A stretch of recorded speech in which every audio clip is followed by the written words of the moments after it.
আমি সইছে বিশ্বাস স্বপ্ন দেখি বাউলি কলিযুগ শেষ লইটা তো স্বপ্ন দিলা মনুষ্য একে মারি নেই থাক মনুষ্য একে মারি নেই থাক কলিযুগ শেষ কোন কইছি এ কোন কলিযুগ শেষ হবে কালি রাতে বলতে এটা নাম দিলা মানুষের ভোর ভোর আছে ঢুকে লাগে নামাজে ভোর করে আসি টিকে মারি দিয়ে শুয়ে পড়ি কি স্বপ্ন পুরা পুরা ভয়ঙ্কর স্বপ্ন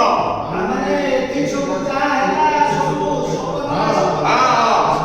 আর সেই যে আচ্ছা সে যে পিছি না সাউন্ডটা ହେଲା সেটা কোন স্বপ্নরে কি পিজি গিলা সামনে লবে কে জনে কাহাକୁ পুরা ঠাই কিনা ଗୋଟେ ଚାପଡ଼ା ମାରିଲା কে কাউ চাপড়া মারলা কলিযুগ শেষ কলিযুগ শেষ আমি স্বামী স্ত্রীর সত্য চাপড়া এ তত চুপ কঞ্চু কঞ্চু তোমরা নিজে দেখি ମୁଁ ପ୍ରାୟ ନିଜେ ଦେଖିଛି কোন দেখি আরে কোন দেখিছো এ কোন দেখিছো এ সাইয়া মূর্খ মারি গেছি এ কোন দেখিছো আলো এ সারিয়া দুঃখ লাগিলা আলো মো গালরে মোছা বসিলা বা মইছি বসিলা না এতে জয় গিলা দেলো তাহলে গুরুমা মশা ତାମାନେ ଗୁରୁମା କଣ ମଶା ମାରୁଥିଲେ নাই কোন বেশি মশা जो मशा कामुले ম্যালেরিয়া হয় ଏହା ଯଦି ସତ୍ୟ ଏହା ଯଦି ସତ୍ୟ ତାହେଲେ କଳିଯୁଗ ରହିଲା ଏ ତୁ ଫ୍ୟାକ୍ଟ୍ରି କେ ପର୍ଯ୍ୟନ୍ତ କାଇ ଯାଇନୁ ମୁଁ ଫ୍ୟାକ୍ଟ୍ରି କି ଯିବାର ନାହିଁ କି ଆଉ ମାଡ଼ ଖାଇବାର ନାହିଁ ଏ ସେ ଭୋଳା ବାବୁ ପୁରା ଫୋନ କରିଥିଲେ 5 ଟ୍ରିପ୍ ତାକୁ ଇଟା ଦରକାର ଆଡଭାନ୍ସ ପୁରା ଦେଇଥିଲେ ଆରେ ହଁ ତ ଆଜି ତ 28 ତାରିଖ ମତେ କହିଥିଲେ ଜାନୁଆରୀ 28 ତାରିଖ ଦିନ ପହଞ୍ଚେଇ ଦେବା ପାଇଁ ଏ ଆମେ ତ ଶୋଇଛ ସେ 10 ଥର ଫୋନ କଲେଣି ଭୋଳା ବାବୁ ସେ 10 ଥର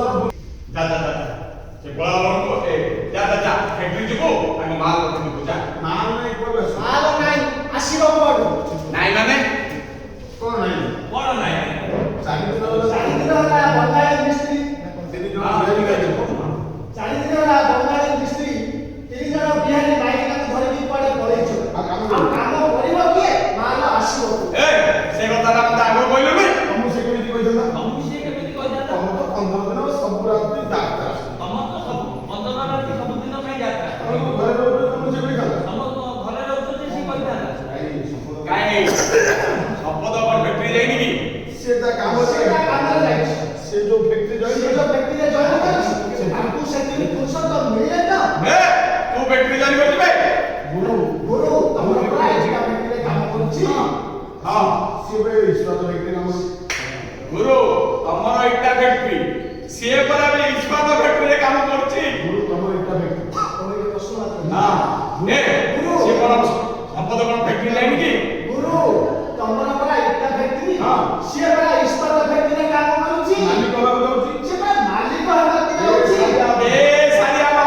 ବୁଝା ବୁଝା ସେ ପୁରା ବୁଝା କଣ ପେମେଣ୍ଟ ଦେଇଗଲ ଆଲୋ ଏ ସାରିଆ ଆଲୋ ବୁଝା ସେ ଟୋକାଟା ବୁଝା ଦିନ କାଳ ବେଳ ଭଲ ନାଇଁ요 ସେ ମାନେ ବଡ ବଡ ଲୋକ ଝିଅ ବଡ ବଡ ଲୋକ ସେ କଣ ଆମ ଘରକୁ ଝିଅ ଦେବେ ସେମାନେ ବଡ ଲୋକ ସେମାନେ ବଡ ଲୋକ ସେମାନେ ଆମ ଘରକୁ ସେମାନେ ବଡ ଲୋକ ଘର ସେ କଣ ଆମ ଘରକୁ ଝିଅ ଦେବେ ସେ ଟେନସନ ତମେ ନିଅନି ଗୁରୁ ମୁଁ ଯାହା ଜାଣିଛି ପ୍ରଥମେ ପ୍ରେମଟା ସେ ଝିଅ ଠାରୁ ଆରମ୍ଭ ହେଇଛି ସେ ଝିଅଟା ସମ୍ବନ୍ଧରେ ପୁରା ସେ ଝିଅଟା ଶପଥ ଭାଇ ଭାଇ ପୁରା ପାଗଳ ଅଛି ସାରିଆ ଏ କଥା ସତ କିଲୋ ଏ ସାରିଆ ଏ କଥା ସତ କିଲୋ ଖାଲି ସେ ଦିଦି ଖାଲି କଣ ଛାଡି କି ଆମ ସମ୍ପଦ କହୁଥିଲା ଝିଅ ପରେ ତା ବାପାକୁ ସବୁ କଥା କହିଛି ସେ ଝିଅ କୁଆଡେ ତା ବାପାକୁ ସବୁ କଥା ସେ କହିଛି ଝିଅ କଥା ତା ବାପା କହିଲେ ରାଜି ହେଇଛି ସେ ଝିଅ କଥାରେ ତା ବାପା କୁଆଡେ ରାଜି ହେଇଛି ଆଲୋ ସତରେ ନା କଣ ଏଇଠି ଅନେଇଲ ସତଟା ଆମ ସମ୍ପର୍କ ସେ ଝିଅର ଫଟୋ ଦେଖଉଥିଲା ସେ ଝିଅର ଫୋନଟା ଦେଖାଉଥିଲା ଦେଖିବାକୁ ବହୁତ ସୁନ୍ଦର ବହୁତ ସୁନ୍ଦରୀ ଗୋଟେ ଚାଉଳ ଟଙ୍କା ଗୋଟିଏ ଚାଉଳରେ ଗড়ା ସାମଗ୍ରୀ ଝିଅ ଦେବେ ଏ ସାରିଆ